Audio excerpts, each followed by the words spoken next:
हम करेंगे हर मजलूम की हिमायत। अस्सलाम वालेकुम नाजरीन, मैं हूं हुरैन फातिमा और आप देख रहे हैं हिमायती न्यूज HD चैनल। नजर डालते हैं आज की अहम खबर पर।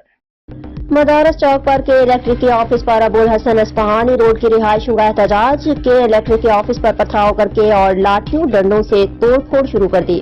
शहरी ने रोड ब्लॉक करके के इलेक्ट्रिक के ऑफिस पर पथराव शुरू कर दिया। अहमददीन हिमायती की रिपोर्ट।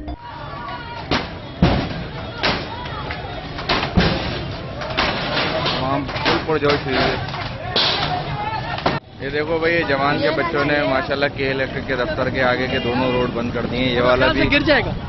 ये बक्का रोड के बच्चे हैं, सारा इन्होंने ना रोड को फुल्ली ब्लॉक किया हुआ है।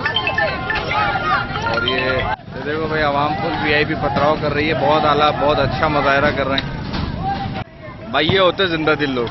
देखो माशाल्लाह से खड़े हुए, रोड भी ब्लॉक किया जवानों ने। सारे लड़के हैं, एकरा के भी 5-10 मेरे को दिख रहे हैं बच्चे। ये बेहतरीन काम कर रहे हैं इन्होंने, माँ की आँख कर दी है। सर बेहतरीन कर रहे हैं बच्चे।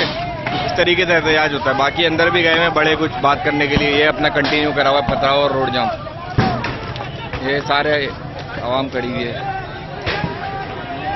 लेकिन इकरा सिटी के लोग कम है भाई। आना चाहिए इन लोगों को भी। फिलहाल हो तो रहा है कुछ, अल्लाह करे इससे कुछ इनके अंदर रहम आए। मजीद खबरों और अपडेट से बाखबर रहने के लिए देखते रहें हिमायती न्यूज HD चैनल।